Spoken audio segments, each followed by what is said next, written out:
What is up, everybody, and welcome back to the Triple H podcast Happy Hour Hoops, presented by Trainwreck Sports. Steve, Jake, and myself here to talk everything NBA playoffs. All the series are underway now. We've had a few game twos, more game twos tonight. Full slate, 3 games: Bucks, Pacers, Thunder, Grizz, T Wolves, Lakers. We have some news. We're going to spend a few minutes on each series, and we're going to talk about the biggest winners early on in these playoffs. Guys, we love it. We're here. How we feeling during the first couple of days of NBA playoffs? Playoff basketball's back, man. Playoff Yep. basketball's back. I know we've had our fair share of blowouts, but that's always going to be the case in the first round. But it's just nice to have some postseason basketball back. We've had some really good games. The Nuggets Clippers series has been unbelievable so far, kind of everything we expected to be and more. Pistons Knicks has been a fun series so far too.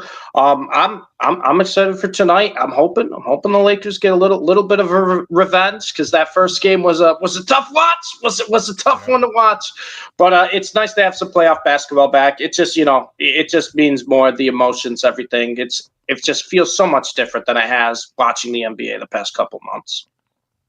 At least during that Lakers game, Steve's favorite player was balling out. Yeah, Luka was playing well. My favorite player looked. I've at least got game one to be like, Bron, he takes game ones off. He's always done this. He's always taking game ones. Yeah. We got about 4 hours left that I can use that. But it was a fun weekend, man. It was a slow roll for me into the playoff weekend, other stuff going on, but it was so nice when I could just had some time to put my head above water, sit down in front of the couch or check my phone, and then just be like, oh yeah, there's playoff basketball all over the place. And it just felt like the sun was shining brighter. The leaves were greener. Everything was better once we got to around 1:00 Eastern on Saturday, and keeps rolling through here. It's been a fun couple nights. Like Steve said, that Clippers Nuggets series, it's felt like honestly, it doesn't belong in the first round. It feels like a series Right. that belongs in late May, Mm-hmm. happening in the first round. We've had some good stuff around the NBA that we'll get into, but yeah, man, it's just a blast to have playoff basketball back on my TV screen. Yeah, Easter was insane. Just being able to back to back to back to back.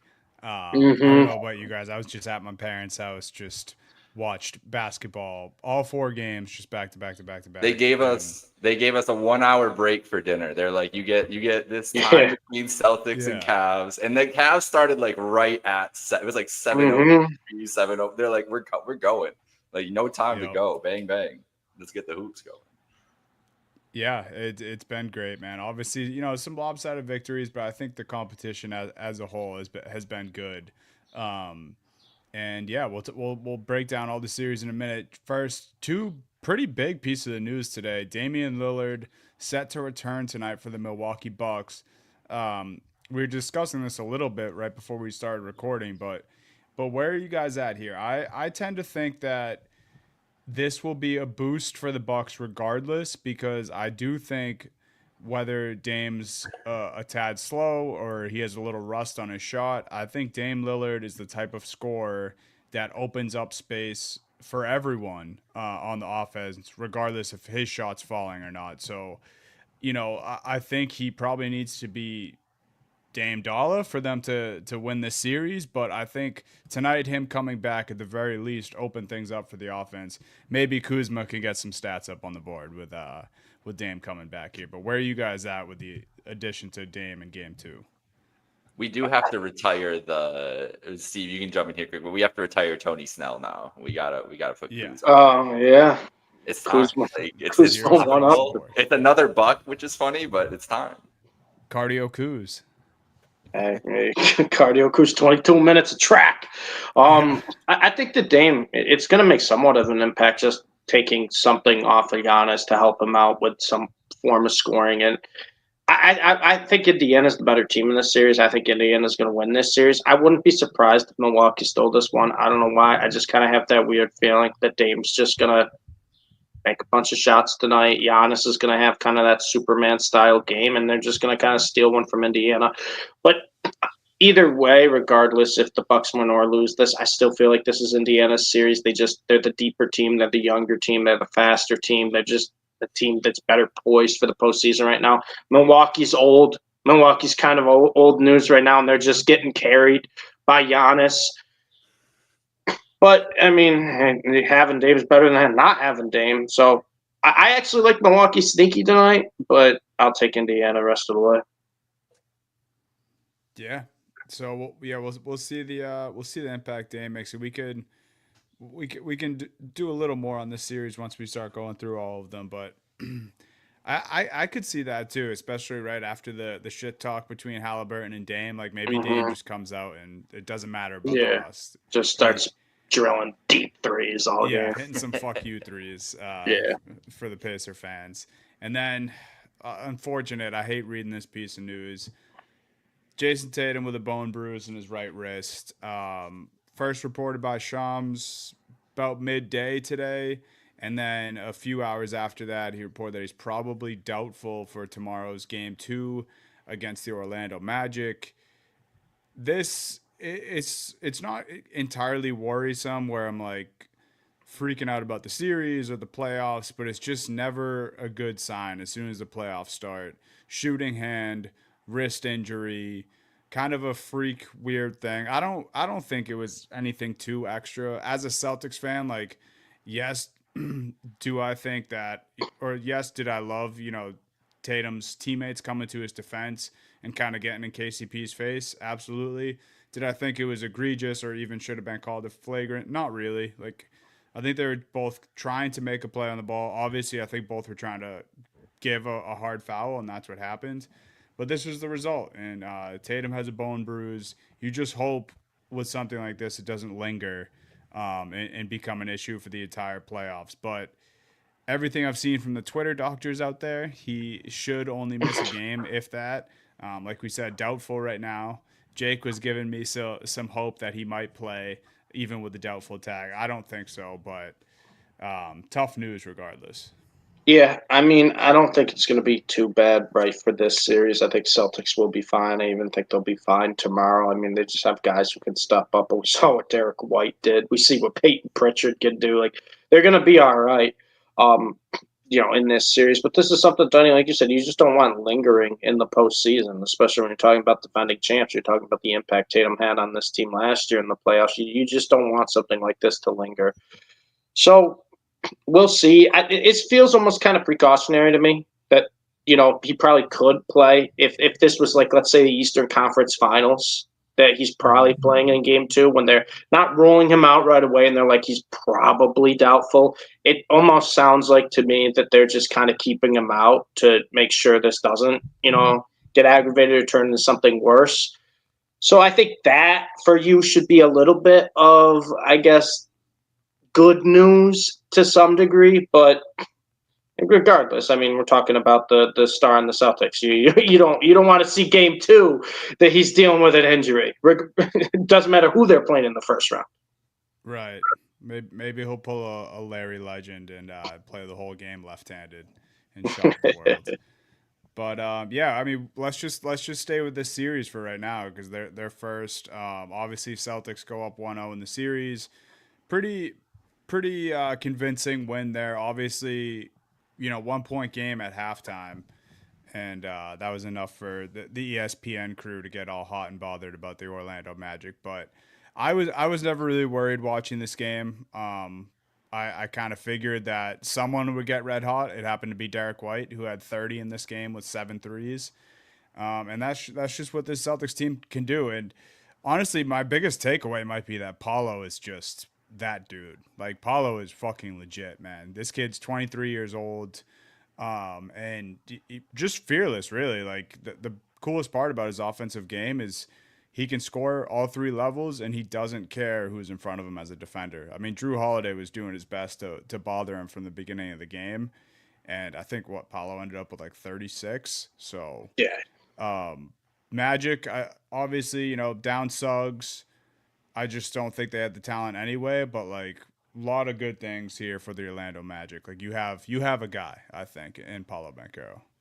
Yeah, you have a guy you can build around for sure. They just don't have the scoring to compete with Boston. And like I said, even if Tatum's out game 2, I still think Boston probably wins game 2. I still think they sweep them in this series. There's just too many offensive weapons for Boston. And like you said, Dunny, like Derek White drop 30. Like, he can drop 30. Tatum can drop 30. Jaylen Brown can drop 30. Even this year, we saw Peyton Pritchard have 30-point games. And then you got KP as well. Like, there's just too many offensive weapons against this Orlando Magic team. Magic are a fun team. Paul is a dog. But they just can't hold. They just can't score with the Celtics. That's really what it comes down to. Jake, anything on this series? Oh, mute monster, Jake. Damn mute monster. That's basically been the story of. I feel like we've been talking about the Magic just needing that little extra scoring punch. That's why they were in the Jimmy Butler, trade talks. That's why they're going to be in probably the Kevin Durant and anybody else trade talks as we get in there. But you're right about Banchero. It's impressive. He was terrifying last year in the series against Cleveland.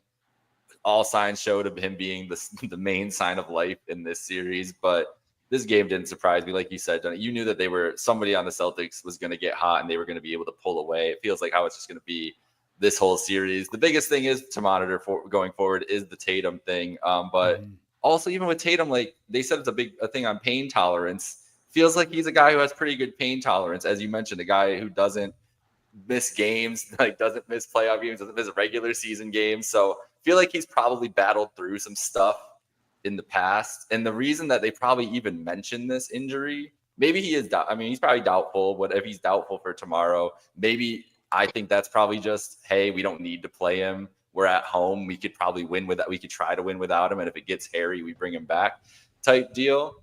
But also just the fact that this guy, like, he is a danger to himself. Like, apparently, like they know more than anybody else if he's a guy that just hasn't ever been off the floor, how much he's kind of fought through in past playoff runs and anything else. So I really think the reason that they have to mention it is because A, they might sit him to rest him, but B, we saw it all happen.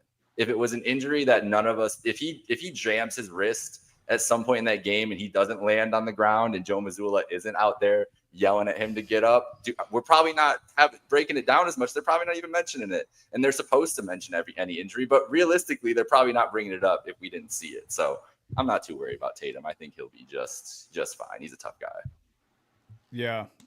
I lean that way. It's just the fan worries are kicking in a little bit, but well, it's never fun. Yeah, never a good sign. Donovan Mitchell jammed his ankle, and for like 10 minutes, I thought it was over too. So like it was like one of those things where it's just like at this time of year, you can't mess around with it. And any kind of disruption like that, if it happens for a week can end your season. Like, but you're at the point where it's early enough.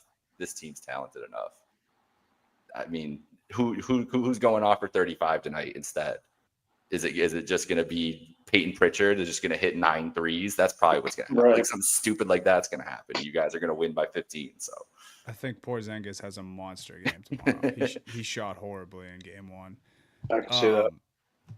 Celtics fans out there, if you're listening, watching, I will be at game 2 tomorrow. So stay locked in on my Twitter for live updates. Maybe another Kenny tweet. Yeah. Oh, man. Yeah. Shout out Kenny the Jet. That's the biggest news of the week, honestly. I think Kenny the Jet Smith might have beef with Dunny. Yeah, he did not like that shirt. He didn't like that at all. He immediately started yelling at the social girl for allowing that to go up. For those who didn't see it, I Kenny the Jet Smith on Easter. Once the games went to TNT, I believe it was during the Cavs Heat game. I'm gonna try to airdrop it over. We went to halftime, and Kenny went up to the big board like he does, and he was just wearing some ridiculously baggy pants, kind of like a cream color. I turned to my dad, and I was just like, he looks like Aladdin. My dad laughed. I'm like, yeah, that is pretty funny. Just immediately went to Google, searched up Aladdin, tweeted at TNT, just threw something at the wall to see if it would stick. Commercial break, come back from commercial. I just look up my tweets on the TV. Ernie Johnson's giving me a shout out, and Kenny just looks very unhappy with me. He did not like that one. That was great. I think he was probably feeling himself in the pants before the halftime show, and then did not like. That's what I was thinking. Or maybe he hated Kenny. And like his stylist made him wear them. He's like, I hate these stupid things that he gets roasted for. I was like, are you kidding me? Like, so who knows? But yeah, Was not a happy camper at all. No, it looked like he had a pair of Chuck's pants on. But yeah, that was all right. He really Now did. Kenny's actually gonna hit Just me. doubling down on this right now. It was a good moment though. But yes, I'll be at game 2. Jay, this is actually perfect because that was your Cavs Heat game that we had. The Kenny interaction. Cavs Heat. Cavs win convincingly up 1-0 in the series. Miami, I don't know. They did that. They did the Miami thing, right? They fucking hung around by 8 or 9 points the whole game. It seems like Cavs obviously pulled away there in the fourth, but Jake, we'll start with you. Where are your thoughts at? I know we were texting during the game. Super pleased with Ty Jerome. Mitchell had a great game. Yeah. Everyone just kind of did their job in this one. It was a team effort for the Cavs and took down the Heat. Well, Miami decided that their way to defend Cleveland in game 1 was they didn't really want the guards to drive. They really just wanted to stop the dribble drive. They weren't going to let anything happen in the paint. They knew that they were at a size disadvantage. Pack the paint. You look at Mobley, you look at Allen, not a lot of shot attempts. They weren't great. So the Cavs, the best thing about the Cavs this year is they can really attack you any which way. And they're like, okay, you guys want to just load up the paint and dare our guards to just bomb away? Okay. And they were able to. Ty Jerome, I don't know if you can count on that every game, every other game even, but he was ready to step up in a playoff moment. So you love to see that from the guy. He was ready. He was not lacking confidence, which I would never say about Ty Jerome ever. And I think that's the reason he's in the spot he's at in his career. But he was firing away, and that just shows the skill of Garland and Mitchell is that they can do that every game. And how can you defend a team if you're not going to blitz? How can you defend this Cavs team without blitzing one of these two guards is my question. Miami doesn't really have the guards. They don't really. That's the thing is who's guarding them? Which guard in their lineup is touching Mitchell or Garland or even chasing Jerome around at this point? Like none of their guys, they don't have the personnel. This is not the Miami Heat of old, of years past. They have a lot of guys. They're just kind of overmatched at this point, and their best player is kind of neutralized because he's dealing with two guys who are just way bigger than him. Like Bam's awesome, but he's 6'7", 6'8", maybe 6'9", and he's dealing with two giants all the time. Like he's not going to be as effective offensively. So you're essentially asking Tyler Hero to score 38 every game.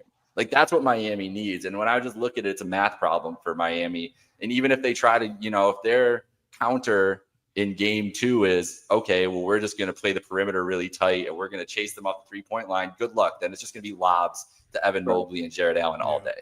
So they don't really have an answer. I think this series, from what I saw, unless the Cavs just shoot like 29% in one of those games in Miami, I think that they're coming out of this with a sweep. Yeah, it's kind of exactly how I feel. The size down low for the Cavs is such an advantage over Miami. It's just going to be a series where they're going to just have so many more possessions and shot attempts because they're going to dominate the glass. And when you do that, you can kick it out and get shots. Is what they did against Miami in Game 1. And you look at it, Jake, when you look at this, Cavs team against Miami, you're right. It's like after Tyler Hero, who's really someone who can score on Miami to keep them in a game with the Cavs. Because the one thing about the Cavs that's different from previous years to this year is they can run up the score to about 120, 130 when they want. Like this is a team that has scoring depth now. And that's not, what we said about Cavs teams in the past couple of years. It was always kind of like, yeah, Mitchell can be that guy who can get you 40 some nights, and he's that guy who could take over games. But after him, there's not real consistent scoring options. You will have Garland's big nights, but now you just have scoring depth. There's so much scoring depth. Mobley's offense has taken a huge step this year. Getting DeAndre Hunter at the deadline was a huge move. Like you talked about with Ty Jerome. I mean, that guy has been one of the biggest surprises of the entire NBA season. So they just have way too much scoring depth for this Miami Heat team. I think it's a sweep. I think I told you guys when we did our playoff previews, I just felt like Cavs Celtics are going to coast until the Eastern Conference Finals. And there was nothing that was shown to me in Game 1 of either series to not still believe that.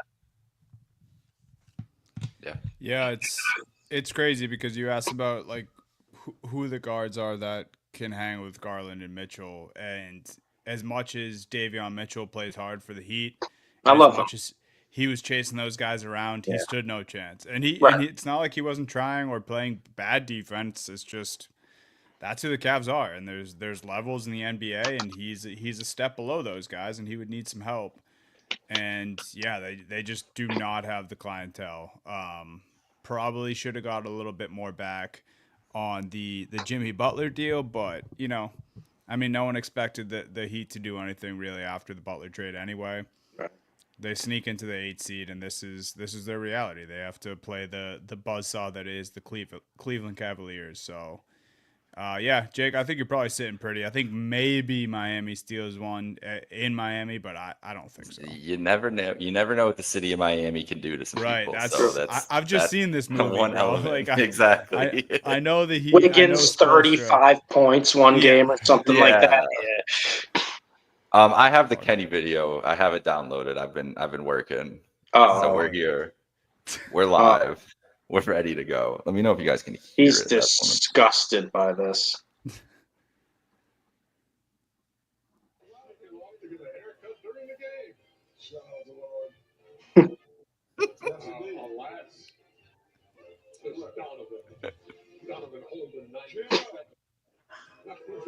It's immediately starts yelling at the social person. He's so mad. He's just head down in defeat immediately. Like, God damn it. You can hear when he's like reading the tweet before they show them. He's just going, "Yep." Sorry again, Kenny. All right, Pacers Bucks here. We talked about a little at the top of the Dame injury. This game one, I mean, game one was a lot of what I expected. I thought the Bucks would keep it closer, but I mean the Pacers just are able to play their brand of basketball against this Bucks team. You mentioned it, Jake, before we started recording. Like, Bucks are old, they're slower, and that favors the Pacers for so many reasons. Like, they want to run, they have young, athletic guys up and down their roster. They have size. They have a guy in Miles Turner who has size and can shoot, much like Brook Lopez on the other side, so that kind of cancels out. Pascal Siakam continues to be one of the most underrated players in the league. Yep. He's great. He looked great in game one.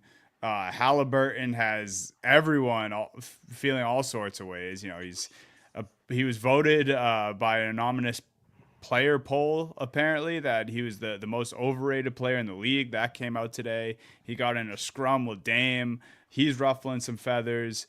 Nesmith looked good for the Pacers in this one, and the Bucks just didn't have enough firepower. Now tonight, they have Dame Lillard coming back for game two.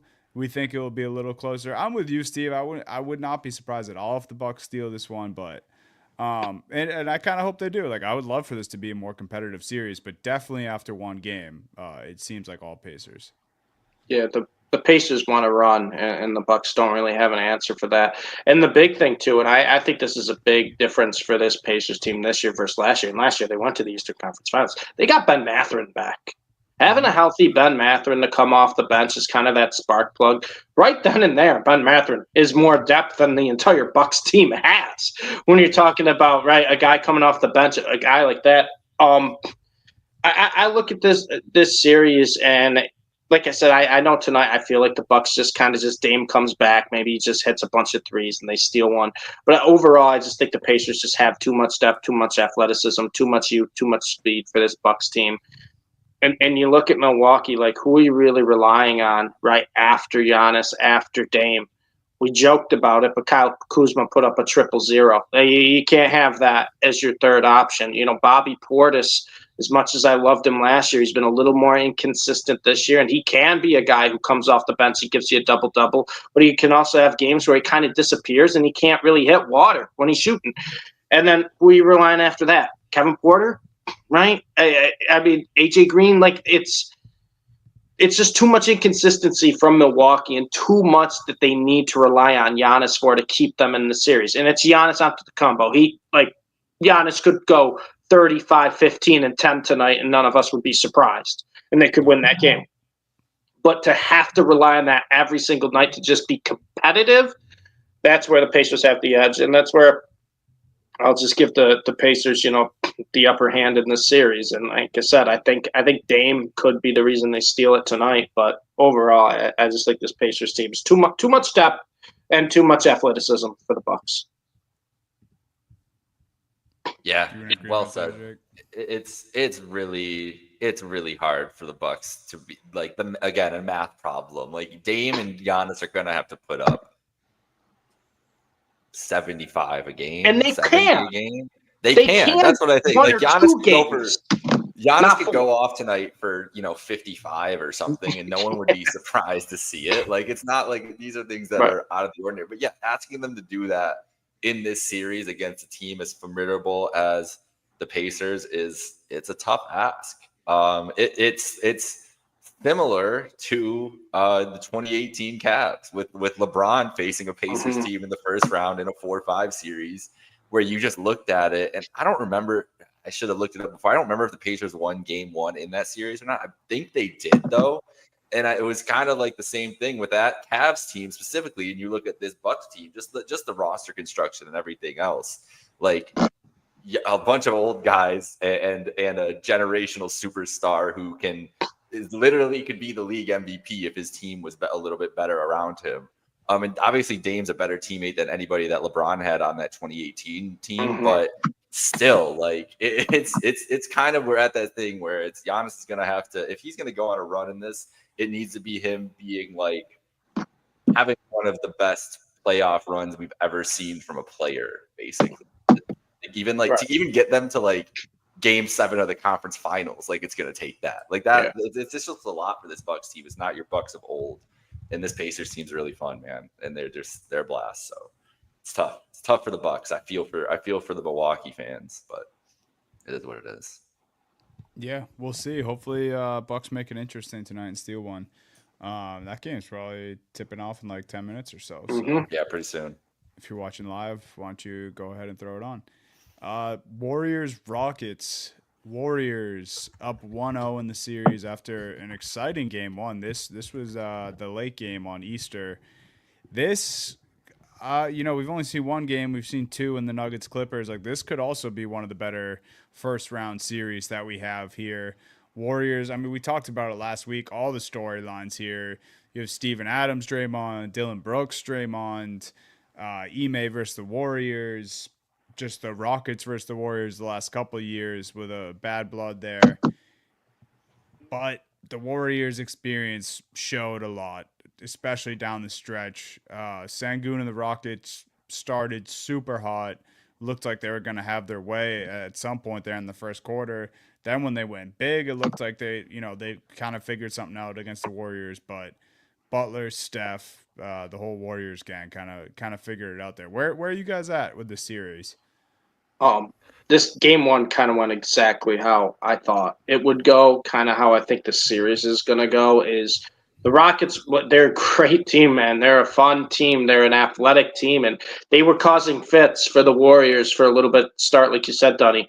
But the 2 biggest takeaways I said from this with the Rockets is they just don't have a consistent enough primary scorer. Jalen Green in the first game, 3 of 15 from the field. Like, you're going to get those Jalen Green games, and it's hard to overcome those games when he is kind of your primary scoring option. I know Sengun is too, but I'm talking about like just a pure scorer can go get a bucket. It's usually Jalen Green who they rely on, and he had 7 points on 3 of 15 shooting. That's not going to get it done.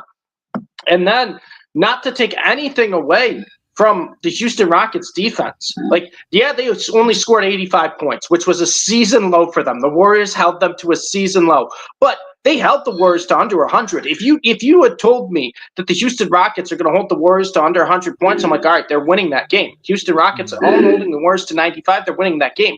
But the issue with that is the Warriors kind of know what their identity is now. They've been a more defensive team kind of in the second half of the season.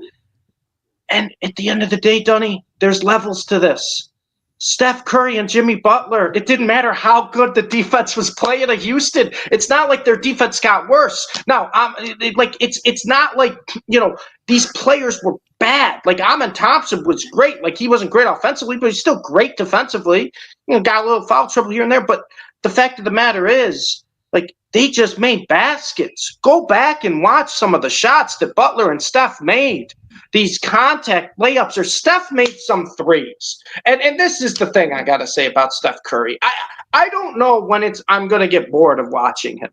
Because every single time you think that, like, you've seen it all from Steph. He makes another shot where you're like, how did that ball find its way into the basket? He did that multiple times against the Rockets. Jimmy Butler made his types of shots. And that's the biggest thing with this Warriors team is you have two of the biggest playoff risers in the NBA that we've really seen in a long time. And you have two guys that, have that alpha mentality, and it's just like, I don't really care how the game's going. I don't really care how I'm getting guarded. I know that I can make this shot, or I know what I'm capable of. And that's going to win out in a series against this Rockets team. I just feel like the inexperience of Houston, right? You're talking about first playoff games for guys like Jalen Green, Amen Thompson. It's like first playoff games. And you're going up against Steph and Jimmy.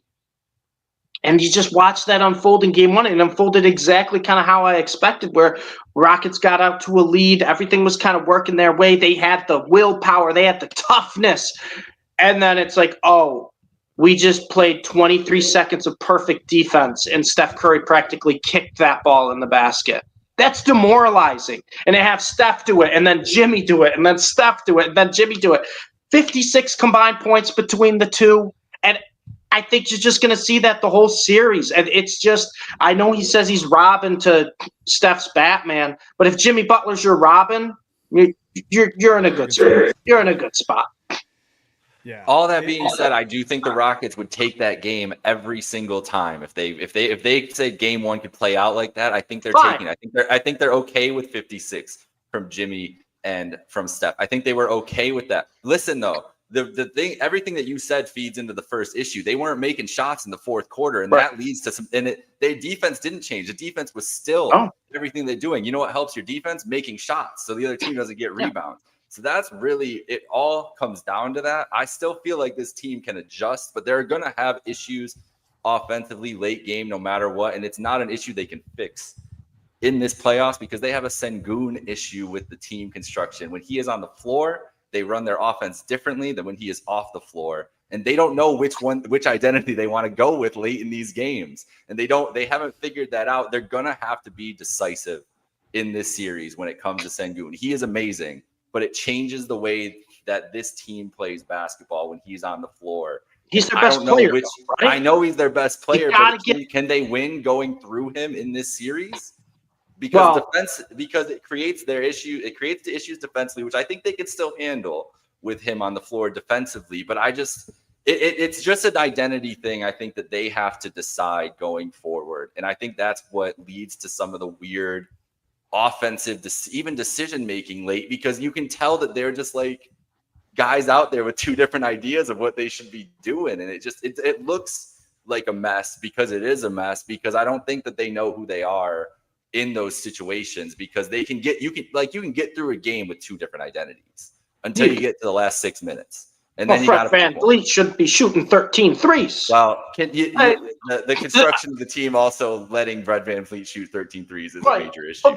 But this is the thing, and I get he had a horrible first game. Jalen Green was terrible, and it was like I said, you know what you're going to get with Jalen Green. You're going to get 40 points, or you're going to get 4 points. I don't know how there's an NBA player like that, but that's how he is. But you have to rely on guys like that. Jalen Green, Jabari Smith coming off the bench. Like you can't just have Fred VanVleet chuck up threes. You can't think Dylan Brooks is going to be an offensive option. You can't even Amen Thompson. He's there for his defense. He can drive. Yeah, he can score when he needs to. But Jake, if we're going to be completely honest, I get what you're saying about their identity. Sengun has been by far not just their best player, but their most consistent player the entire season. Oh, I agree. That's the guy you have to go through. You can't change your identity. That might be something you fix next offseason if you want to get different guys around him. But you can't just roll the dice and hope you're going to get a good Jalen Green night, or roll the dice and hope Fred VanVleet is going to have a night where he hits 7, 8 threes. You have to be like, our most consistent option, our best player is Sengun. And that's what they did in the first half. And then the second half, they went away from it and they started playing hero ball, shooting shots. You can't do that. You have to commit to him. Sengun is your best player. Whether you like it or not, you have to commit to him. I get Jalen Green might have a higher ceiling of his offensive capabilities. I get Amon Thompson might be the most athletic freak on the floor, and that he can have games where he could just completely take over. I get that. But your most consistent player, we're talking about the playoffs here. You have to stay consistent. Your most consistent player has been Alfred Sengun. I agree with that. That's my issue with them at this point, is because they won't pick one. If you're gonna be the But would you pick Sengun? Yes, because he is their best option. Right, I agree, he's their best option. I'm not giving the ball to. I don't really want Jalen Green having the ball in the last 5 minutes. Right. But that's my thing, is if you're not, it's such a different style that if you're not going to use him, then you can't use him. You know what I mean? Like, it can't be we're going to partially use Sengun. You got to use him. Either you give him the ball or you don't. I know. We agree that that on that part. I'm just saying tactically, you can't half-ass it with him, the type of player he is. Right. You either have to commit to that being your identity as your basketball team, or you can't use him in crunch time. You have to use him. Everybody else up. Kind of like how the Nuggets use Jokic. He's not Jokic, but you gotta have to use him that way. Where every trip down the floor, either he's setting a screen, or he's touching the ball, or he's getting it in the post and kicking it out. Like, you have every possession, he has to at least be somewhat involved. I do agree with you there. Yeah. So we'll see what happens. I'm interested to see what Ime's adjustments are for those guys, or if they're just like, we want them to do that. I don't know. It's gonna be fun to see how this series is a chess match back and forth, though, with the defensive on both sides, honestly. As we get deeper into the playoffs, and if the Warriors keep winning, it's going to be harder for me to not root for them. There's just something about, I know both of you. I'm well aware, but there's something about, like, when I watch like vintage Steph Curry and when he can do things, and now that he's got Jimmy Butler, who kind of has that level in the playoffs too, man, because the Warriors, if we power ranked all 16 teams in the playoffs right now, Warriors are probably in the bottom quarter. Yeah, they just have two superhumans. It's really all it is. Like, the rest of the team, Pods was great. Podsminski was great. Draymond, plays defense, but this is another classic. Like, Steph Curry just is going to will another team to a deep playoff run, and he's got another guy who's known to will teams at deep playoff runs. It won't be fun, Steve, if it's in round 2 against your precious Lakers and Luka. No, it won't. I'll tell you that much. It won't. It won't be fun. That'll be great for me, because I'll just be rooting for Luka and Steph at that point. It'll just be enjoyable basketball for me, and then whoever comes out of that's probably who I'm rooting for anyways. Yeah, but I'm kind of hoping for that second round matchup, but I think we all are. my last thing on this series, I guess not the only positive if you're a Rockets fan, because I think there's some other stuff in here. But I will say, I think a positive that a lot of people aren't talking about for the Rockets is the fact that Jimmy Butler played 42 minutes in that game. Steph Curry played 40 minutes in that game, and they didn't exceed 100 points like Jake mentioned. So if you can at least just make this series long, the Rockets, so if you can win a few games here and there, if the Warriors have to rely on Steph and Jimmy playing 40 plus every game, and your defense is going to be that good, because I don't think that's going to waver for the Rockets. I think their defense is going to be their defense. That's a plus if you can win a few games here. I mean, you got to win the next one at home. You got to win game 2, because if you go down 0-2 and then you go to the Bay, you're probably toast. Yeah, that's tough. But last note here, Buddy Hield, 2 points in 15 minutes. You guys remember when he started the season having a 22-point and then 27-point game for the Warriors? And now he's just being Buddy Hield. Yeah. Crazy. Is Kuminga hurt, or is he just not playing? I mean, they're just not playing. I think he's getting benched. That's what I thought too. That's what I thought too. Which is crazy. Because the path he was kind of on last year, a little bit at the start of this year, and then I don't know what happened. I think Kurt's seen enough. I think that's what happened. Maybe something happened, or maybe he's just disengaged. But, like, if that was going to be the case come playoff time, don't you think you would have traded Kuminga in the Butler deal and then instead of Wiggins? Yeah, I feel like it's an attitude thing after the Butler deal. Is what you think it's an attitude thing? That's Yes. why I he's don't think benched. he'd be sitting. I don't think he'd be sitting unless it was like some kind of conduct detrimental thing. Because I think especially Moody getting 28 minutes. Like That's what I'm Moody saying. 2 months ago was Talent-wise, unplayable. it's not Yeah. talent. It's not basketball fit. We know that they wanted this dude. They talked about him as like integral to the team coming into the season. So I feel like it's kind of just like maybe like he's gone. Like this is the end of. Well, he just checked out after they got Yeah. Butler type of deal. Yeah.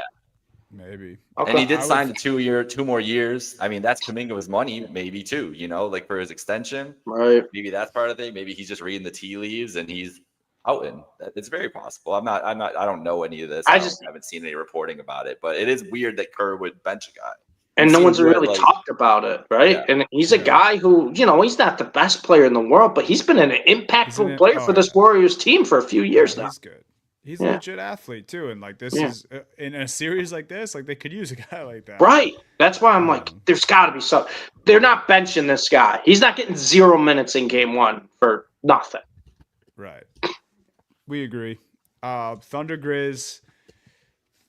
Fuck, man. If you're a Grizzlies fan, you didn't have a good Easter. And as a Grizzlies better on Easter, I mean, it was easy to laugh about after about 5 minutes of that game, but I did have the Grizzlies plus 13.5. I texted you guys. Oh, you guys were on. We're all on board. We're all on board. And Happy Hour Hoops just took a fat L on that one, and so did the Grizzlies. I mean, I don't know if there's much else to say. They got fucking smoked. They were down. They almost lost this game by 60 points. There's just some bullshit at the end. Thunder didn't even have to play their guys. SGA had a stinker of a game, and it didn't matter. Ja was bad. JJJ was bad. Marvin Bagley had fucking 18 points and didn't miss a shot. Shout out number 2 overall draft pick Marvin Bagley. Yeah, I don't really have much else. I mean, they play again tonight. I don't think they'll lose by 50, but I think we might see something similar, guys. Like I think this is just the talent thing weighing out.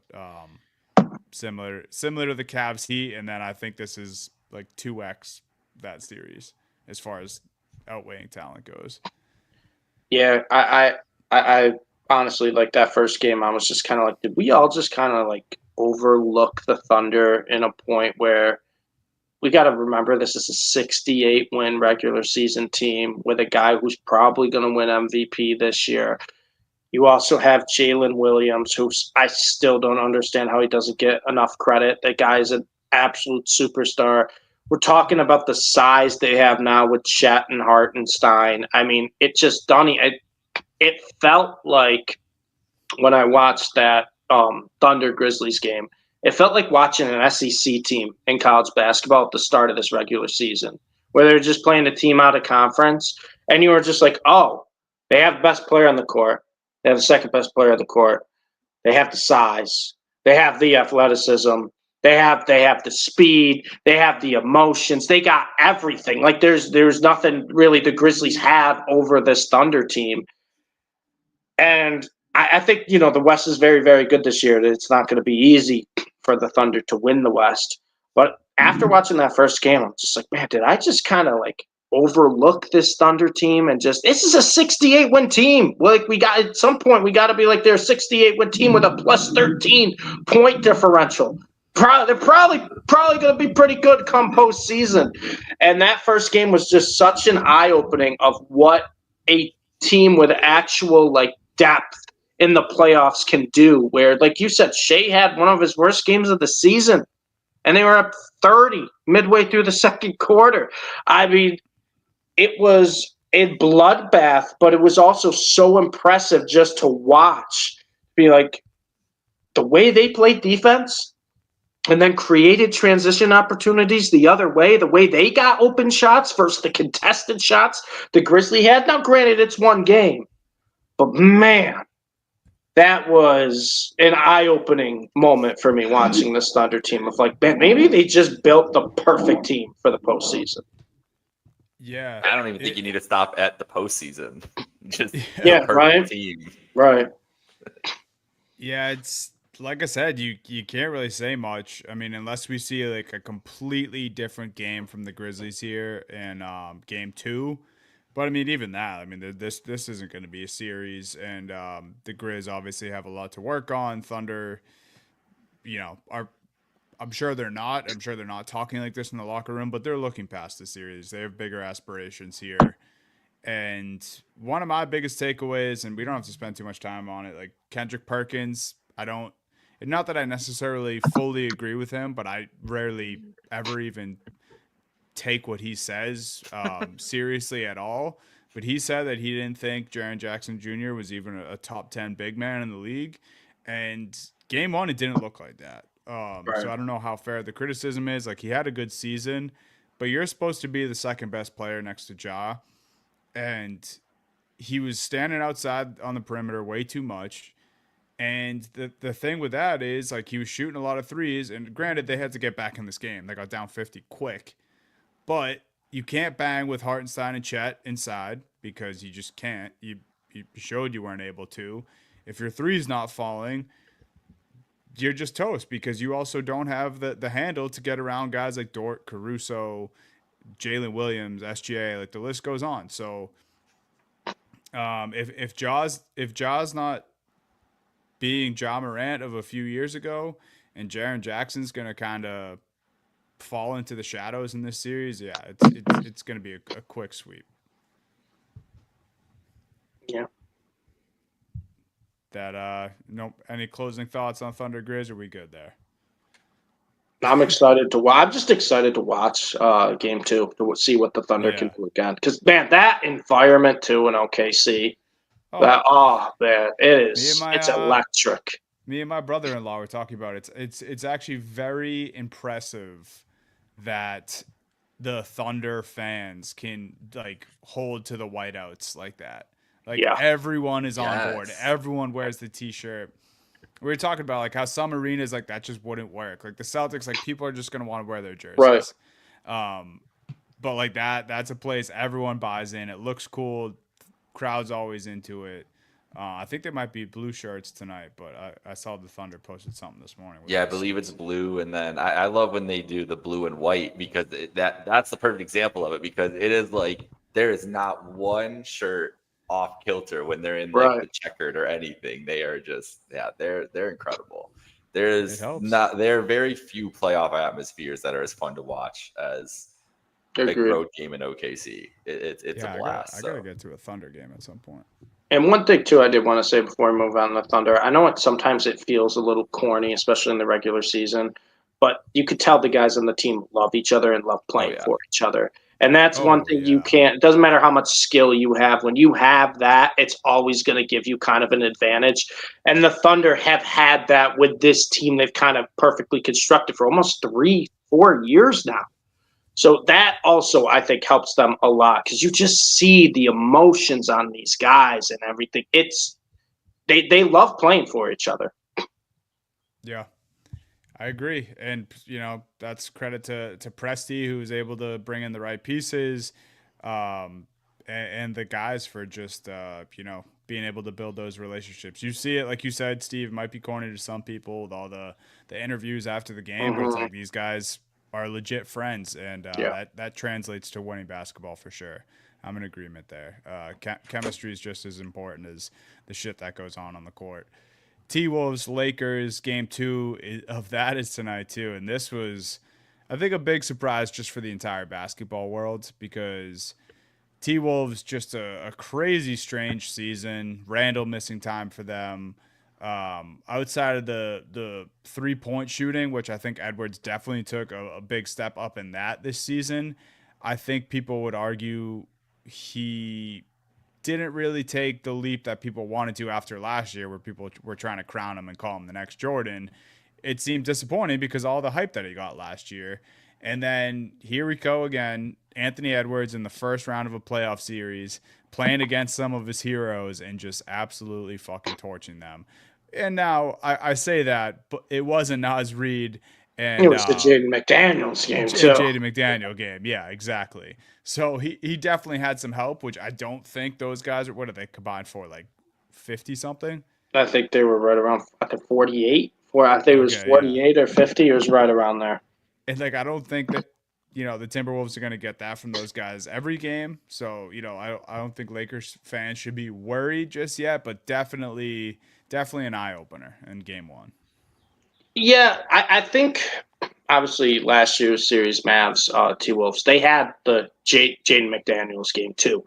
And it just kind of happens sometimes, right? The Timberwolves made 21 3-pointers, and they were getting a lot of boards compared to the Lakers. And it was just one of those things. You're getting second chances, you're putting up the threes, and the threes are going in, and it just kind of got out of hand. And next thing you know, it just turned into shoot around in the second half. My biggest takeaway from the game is two things. The first is I saw this last year where Jaden McDaniels and Naz Reid had a kind of takeover game. They kind of had their takeover game, and we saw it last year, and it's just not sustainable every single game. Anthony Edwards played great. He had 22, 8, and 9. He was their third leading scorer, which is hilarious. The McDaniels and Naz Reid were scoring ahead of him. But you're just not going to get that every game. And Ant, in my opinion, he talks too much right now. And I'm gonna give him an NFL comparison here. He feels like Phillip Rivers to me.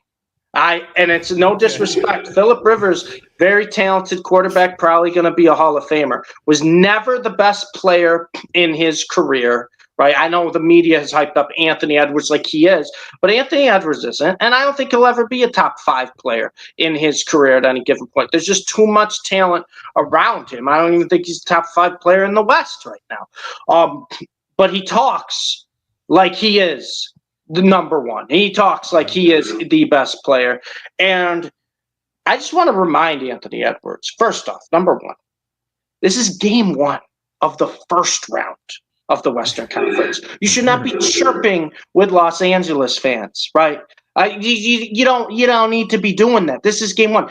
Number 2, Anthony Edwards. The guy you're playing who scored 37 is the guy who absolutely cooked your team last year in the Western Conference Finals and knocked you out. So be careful about that because he loves when he hears you chirping. And the other guy next to him, LeBron James might have heard of him, one of the greatest basketball players of all time. Some people consider him the GOAT. The other people consider him the second greatest basketball player of all time. He loves that too. And he loves to take over playoff series as well. So enough with the chirping. It'd be one thing to talk, Anthony Edwards. If you had the regular season like the Thunder did, you were the 1 seed and you just creamed the 8 seed and you were just running your mouth like, look how good we are.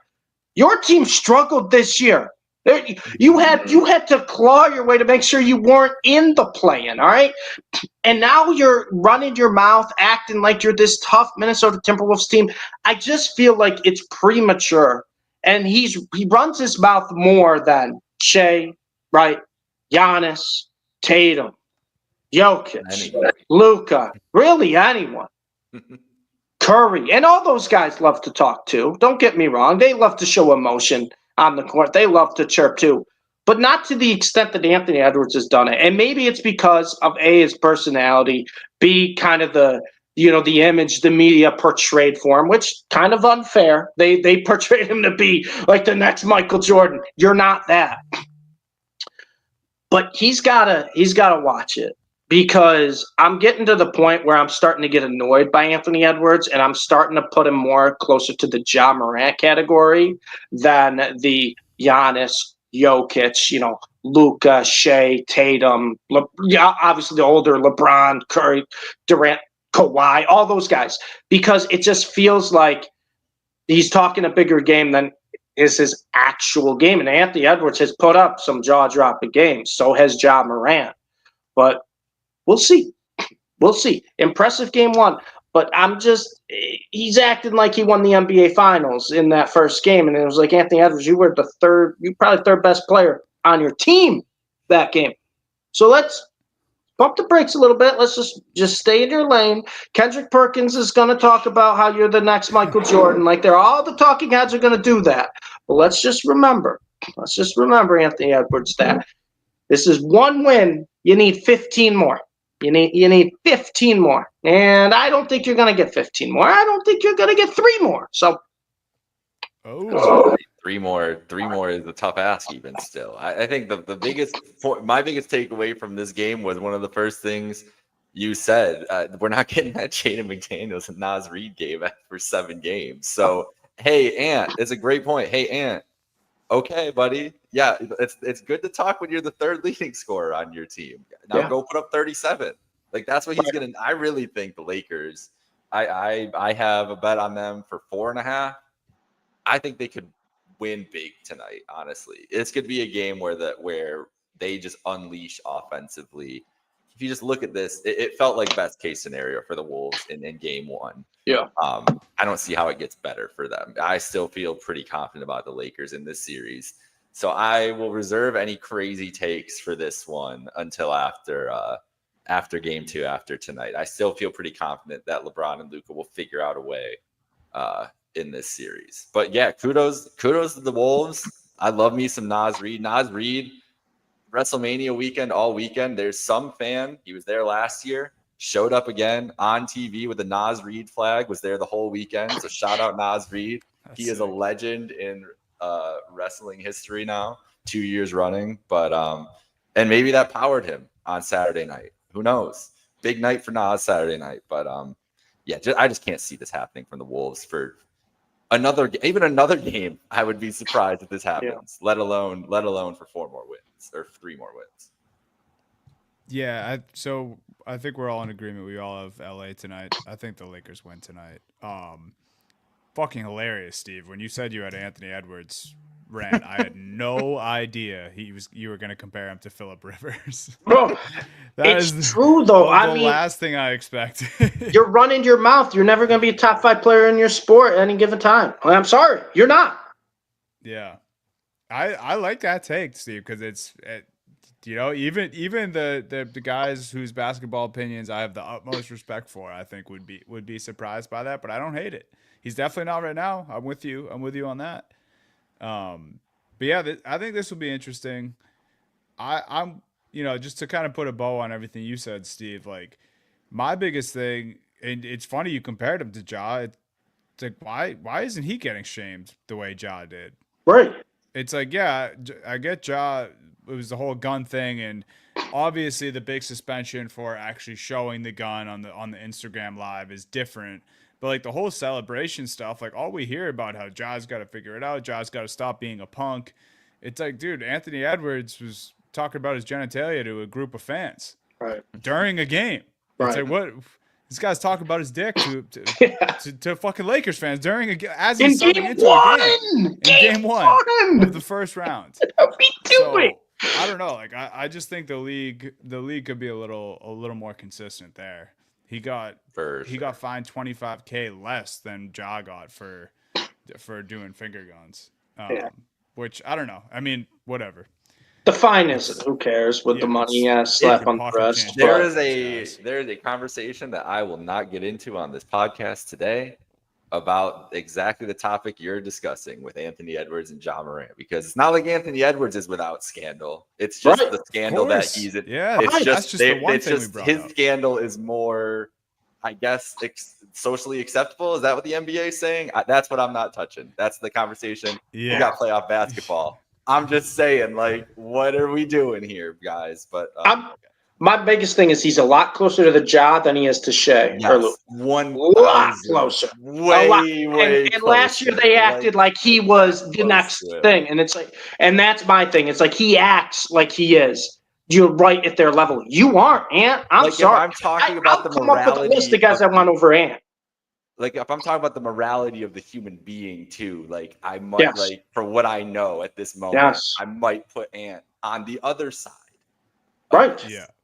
100%. So, like, this is the guy we're propping up here. Mm-hmm. It doesn't even have to be a comparison to Ja. Just he can exist on his own in this whole thing. Yes. So it is crazy. It is crazy to me. But we gotta hate Jason Tatum. Not to But that's bring up what, or anything right, else. But that's what drives me nuts. This is the crazy thing. To bring it back around to Jason Tatum, not that this podcast tends to do, but I'm being for real. Like, people hate on him because he's Tim Duncan, but they're propping up Ant, who, again, like, it just makes no sense. I completely agree, and that's why I had to bring it up, because the reaction to him and like talking shit and everything and like chirping Lakers fans, and it was people were like giving that like praise and positive reaction. I go, Yeah. why have we been so brainwashed? Why this guy can do no wrong, and we think he's the next like coming of Michael Jordan, when in reality he was the third leading scorer in that game on his own team. Like, I don't get it. And also, don't poke the bear. And you did it last year. The Don't bear poke the is bear. You got two bears now. I was You gonna say got two both bears. You're Both poking bears two have- bears. What are you doing? You poked one bear last year, and now you're LeBron's poking gonna- two bears. You want to know what mean- bets we should make tonight? We should be betting LeBron like 35 point or like Yeah, 30 we should just point, ladder 11 LeBron and 15 Luka. or something. Yeah. Yeah, LeBron's getting a triple double or 30 Mhm. points tonight, one of the two. So it's questionable all around. That's where I'll leave it. Yeah, if Anthony Edwards should act like anything, he should act like he's been there before. Yeah. And he's not doing that. And who knows if they fucking come out tonight and Ant has a 40 Maybe ball puts and they up go 40. up 2-0, then maybe different story. But I Still think needs either 14 way- more wins, though, Ant. Yeah. Like even No, if he I'm come gonna out and do that, Donnie, he's acting like he's acting like he was on the Celtics last year, essentially. Yeah. Like that's how he's acting. Like he won the championship, Oh. even though Kendrick Perkins probably simulated him to win the championship in his 2K season and all those talking heads. Ant, come on now. Yeah, it's craziness. I have the Lakers tonight. We'll see in that one. So those we talked about all of the games that are happening tonight. Quickly, we'll end with Knicks Pistons, Nuggets Clippers. Knicks Pistons last night. Wow, I got my buddy Kieran. Shout out Kieran. He's a diehard Knicks fan. I was actually texting him during the day. I asked him his thoughts. He asked me mine in return. I was like, look, man, I think Detroit's good. Their defense is good. Might steal one in Detroit. I don't think they can win at MSG. 3 hours later, what do? Pull out a win at MSG. Pistons defense is for real, man. Pistons defense is for real. Cade, what a fucking response from game 1 to game 2. That behind the back dunk that he had in transition. I audibly screamed in my living room while watching it. That was sick. He's so And good. he's so good, man. Give me Cade over Ant. Give me Cade over Ant. I don't even care at this The point. takes He's are getting so good. spicy today. He's so good, dude. No, but seriously, look at this Pistons team that they have. Asor Thompson fouled out with 6 minutes to go. Yeah. Their best defender, and they still held him off. The Knicks needed someone else to step up besides Jalen Brunson. Well, And Cat taking 10 shots is unacceptable. well, Jake talked about it. Like he's like, I want to see Cat prove it in the playoffs. Game 1, he had a pretty good game. Game 2, second half, he did the Kyle Kuzma. Yeah. He did the Kyle Kuzma in the second half. And it's like, I get Brunson is the guy you want at the end of the game. He's your closer, and people are going to get upset about his foul baiting or whatever. All the pros do it. I don't even want to hear that. You got to have someone else step up. Yeah, you got to have someone else step up. You know what's crazy is Tibbs was he's the one calling for more fouls. He was on the podium. That's the one thing I wanted to bring up. Man. And he said, I just want, if they're calling the contact for Cunningham, I want it for Jalen. And I'm like, that's where we're at after game 2, Tibbs. That's where we're going. We're going with arguing in the media about who's getting more contact, Cade or Jalen.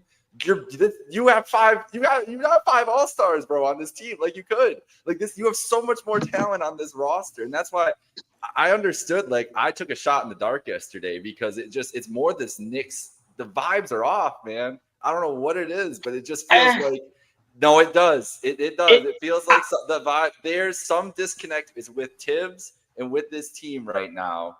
And they've been talking. When have you ever heard a Tibbs team talk about the minutes they played before year? That's fair. On the podcast and everything else. It's just been weird. And this team should be so much better. They should have never gotten dogged by the Celtics and Cavs this year. Let's be honest. There's no reason they shouldn't have ever won one of those games, right? Well, like they are just as you guys talented as didn't know the that Cavaliers. They're the Celtic stoppers. That's what they're called. That's what I put Everyone in my little tweet playoff preview. It was like LOL built to beat the Celtics, New York Knicks. Yeah, no. Like it's hilarious. And I don't know what else to say it is, but I think it's got to be the thing with Tibbs because I've never heard things go against him like that. But it is what it is. It was just weird to me that he was more than anything. It was weird to me that he was bringing up fouls after game 2. And it's like, bro, we're in a playoff series, and you're in a war with a Pistons team that's not going away. You're not going to get like chintzy back and forth foul calls to decide this series. You're going to have to We go knew it was going to be a score. physical series. We knew it was going to be a that's my physical point. Is match. why is he arguing about contact? Like, especially come a guy on, who's bro. been around the league so fucking long, dude. Yeah, and like, it just feels like a guy who's other people lost. consider him a basketball purist. Like, this guy knows basketball. It's the playoffs, like you mentioned, Steve. It's Knicks, Pistons. Like, come on, dude. Like, miss me with that, Tibbs. That's crazy. But another thing, 8 points from the Knicks bench. That's it. All 8 came from Deuce McBride. Like, that's usually the only one who scores off their bench. Right. Every now and then, campaign might put a couple But in. like, Knicks fans waiting for Mitch Robinson to come back. And granted, maybe it helps your defense there, but he played 20 minutes, only took 2 shots, 0-2, 7 rebounds, 0 points. And granted, every guy in the starting lineup had double figures, but Anunoby, Towns, and Hart were all 10, 10, and 10. So that's the big one, though, Dunny. Towns, 10. yeah, he's right? got to shoot more. You're okay with Hart and Anunoby getting 10. You're okay with, I think Bridges had 19. That's okay. Yep. Karl Anthony Towns, we watched the year he had. We all agreed this was probably the best year of his career. You can't disappear in the playoffs. You can't just rely on one guy. As much as I love Jalen Brunson, and as good as he is, I think he had 37 and kept him in this game. Yeah. Towns has to be that guy because he can also stretch the floor for Duran. Duran can that's what I was going to say. To guard you on the outside. You called yourself the biggest big man 3-point shooter alive. Now that's Dirk. Don't even try it. But what were we doing, Towns? You took 2 threes. You went 0-2 from 3. Like, yeah. Back it up. And the other thing, you mentioned his name. Duran's like the only legit big that they have. It's like, if you're not going to shoot from outside, then use your size and fucking get to the rack. Force, dude. And we've seen him do that this year more than ever. We've seen him use his body, use his size. Yeah, that's the thing with him. It's like, where does it, like, I don't know. He can't lock it in. Gobert and Cat, they might not be together anymore, but somehow they can't their help legacy themselves. lives on. Yeah. I do want to say one thing for the Pistons, though, real quick. I know we've been hating on the day. I want to give Cade Cunningham credit. I want to give him props for being only the second player in NBA history to win my award, and it's called the Luka Doncic Backpack Award, where Cade Cunningham wins a playoff game despite Tim Hardaway trying to shoot him out of the playoff game. Shout out Tim Hardaway, 0 of 8 from the field, 0 of 6 from 3, and Cade Cunningham, I got to clap it up to him, still gets the playoff win. So congratulations, Cade Cunningham. You're an elite company. Only you and Luka Doncic so far have overcome the Tim Hardaway, I think I'm Ray Allen, I think I'm Steph Curry, and I can't even sniff the rim. Poor Tim. I was really hoping for a Tim Hardaway redemption arc this play. Oh yeah. Really hoping for it. Oh yeah. Tobias is getting there. Tobias is actually he's played well. He's been kind of good in both games.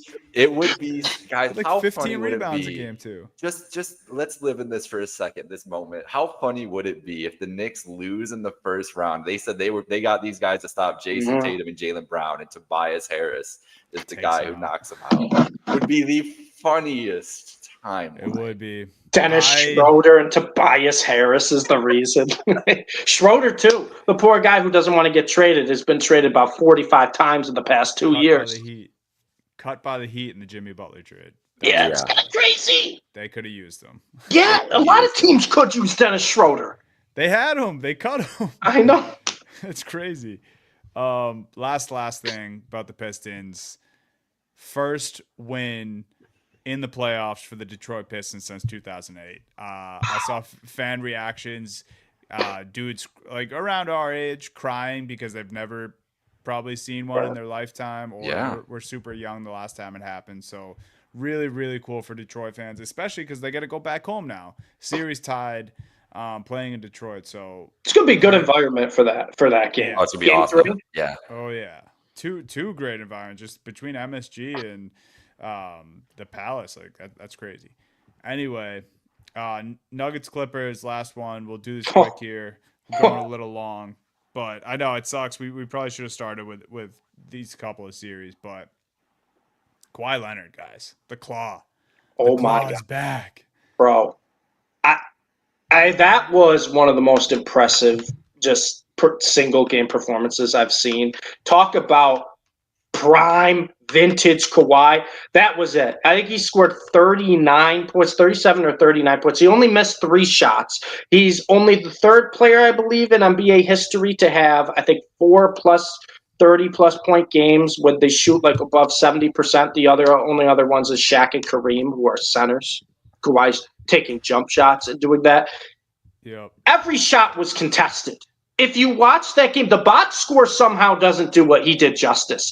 Every shot was contested, and on the defensive side, he basically acted like when you're playing 2K and you're playing defense against your little brother or something, and you're just trying to bait him into steals and bad passing lanes. Yeah. That's what Kawhi did to Jokic. I mean, it was one of the most impressive single game performances I've seen.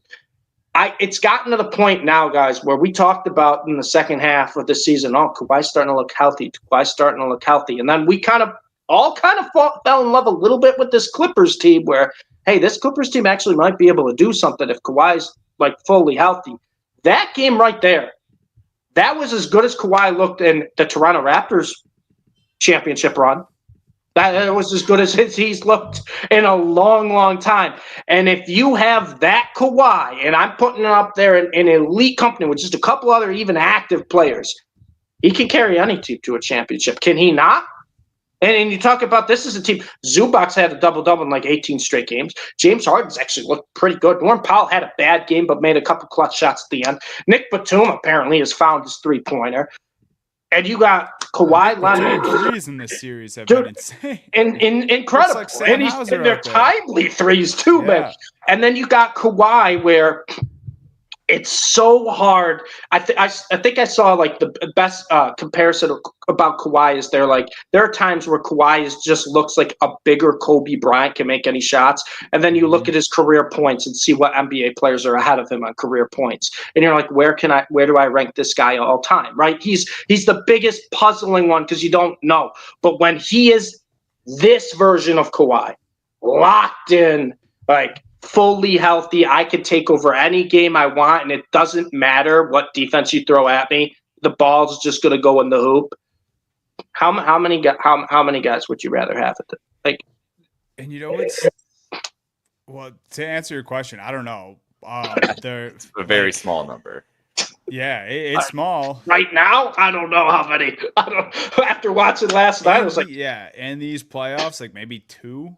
Because then you get the best defensive player in the NBA on the other side of the court. Exactly. And that's last night was scary. The precision was scary. That's when Kawhi is doing that, it's like, what can you do? The net's not moving. Like you're saying, he's hitting contested jumper and the net's not moving. Like and I've seen, like, we've seen him do this over and over. It's amazing that he is back. If that's the last, if he can't ever get to that again, it's amazing he could even do it last night with everything he's been through, especially in the last couple of years. But I have every reason to believe he's going to do it again. He's been doing it for 2 months.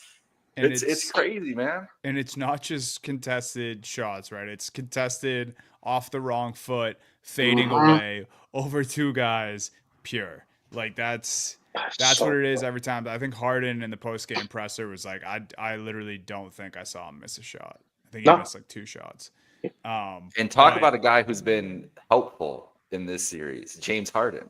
Right. So far, extremely helpful, extremely positive basketball on the court. This team, top to bottom, is more talented than Kawhi Leonard's Toronto Raptors championship. Yes. That's terrifying for the rest of the NBA if we're getting this version of Kawhi. I don't care who you are. But we're talking up. The thing is, we're talking about this one team, and the Nuggets still dragged them to that game. Yes, they did, and still and Jokic and them were still able to pull it out in overtime in game 1, and that's credit to honestly the whole team. Because I wanted to say Jokic, we were hyping up Jokic and how much this team was letting him down and everything else. You want to talk about championship? That's why I said earlier. This feels like a series that should be happening in late May. The championship medal that the Nuggets have shown in both these games to hang in there and even be in this series. This team did not show what they're showing to match the level of play that the Clippers are going out there. And it's just a team that's rising to the moment. It's awesome to see. It really feels like it should be a conference finals, and we're here round one. One of these teams gonna have to go home, and could be the best series of the playoffs for all we know. The way it's shaping up. You could show this series to someone 10 years down the road and not tell them what round it was in, and they could just guess it was the Western Conference Finals that year. That's how these two teams have looked so far. And that's how this series has looked. And like I said, I just hope it goes 7, just because I would want this series to go 90 games. I just want to watch Clippers Nuggets. It's been appointment television, both of the first 2 games, and then game 3. I just don't see. I mean, obviously NBA blowups can happen, but man, I just see this series just being a back and forth battle like the first 2 games were. Yeah, it's awesome. And on the Nuggets thing, I know it was more of a game 1 craze, especially because they won game 1 and lost this one. Yeah. But Westbrook's been great in both games. And I just have to say it because we loved it at the beginning of the year. There's a tough point there, like a month and a half stretch with Westbrook, and I think it was really just that the Nuggets were dipping, and that's probably when all the shit behind the scenes was going on too. But I mean, I did the math before we started recording here. I know it's only been 2 games, so it's not tough, but he's averaging 14.5 points, 6 rebounds, 2 assists, a steal and a half. Like, if you're getting that from one of your bench guys, and like I just don't understand the Westbrook hate. I texted this to you guys the other day. It's like, if you're expecting MVP Russ, then that's on you. Like, where have you guys fucking been? This is Russell Westbrook at this stage of his career, but he's being impactful and he knows how to do it next to Jokic, and he couldn't have landed in a better spot this year, because I truly do think if he went to another Clippers or Lakers or a team that doesn't have a top 2 guy in the NBA, a top 1 guy in the NBA, then maybe we get more of the same Westbrook we've seen the last couple of years. But I do think he's impactful, and I think he's been getting a bad rep for the last couple of years. But he was the reason they won game 1. He was the reason they won game 1. His rebounding, his ability to drive, his defense, everything was the reason they won game 1. Also, Dunny, I'm going to do an impromptu, another award, another Steve award. Jake, I'm going to give Dunny the Can Divide by 2 award for stats. I got to clap it up for Dunny right there. I crunched the numbers, guys. The Dunny Can Divide by 2. Thank you for that one, Dunny. I crunched the numbers. He's also shooting 41% from 3. Hey, not too shabby. Not too shabby right there. That's a pretty good math one right there. I'll get a little golf clap for that. I had one other thing. Oh, last thing here. Kawhi Leonard. I've heard this about NFL players a lot, specifically guys who have been injured a lot, ACL injuries. It's almost like they have like a second lease on their career or fresh legs post injury because of how much time they've missed with injuries that were back to back to back, which we saw with Kawhi Leonard. And I've heard this, and I always thought it was interesting when people talk about this a lot with running backs in the NFL. Like, if a guy tore his ACL, then played like 2 games the next season, then had another lower leg injury, then misses the entire next season, sometimes they actually come back fresh. And I feel like that's what we might be getting with 33-year-old Kawhi Leonard right now. And it's interesting because it's like, are we going to get a couple? And I don't want to get ahead of myself now.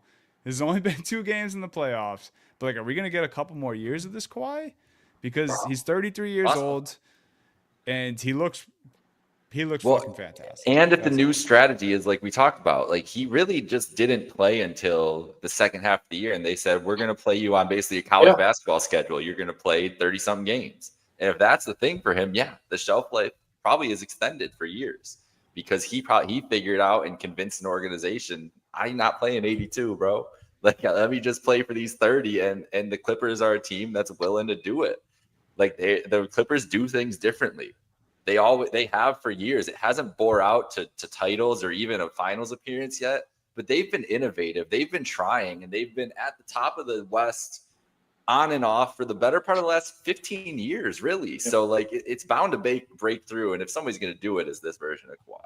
So, yeah, I think it's fair to say, like, they've figured out something, a method with him that works, and they can replicate it for at least a couple of years. Yeah. this is I said it last week before the playoffs even started. I'm sad this is a first round series because I really like both these teams and I would like to see both of them advance, but only one can. Tied 1-1 right now, and that's we touched on all the series right there. We went a little long. Weren't supposed to go this long today, so we are going to wrap here. Guys, go enjoy the games. Pacers Bucks is underway. I think Grizz Thunder starting right now. Then we have Thunder Lakers up T Wolves. 11 already. 17-6. I mean, Good thing we didn't bet this one tonight. I did not. Yeah, Did not no touch these. Grizzly spread tonight. Maybe big Lakers win later. That's what we all think is Open. going to happen.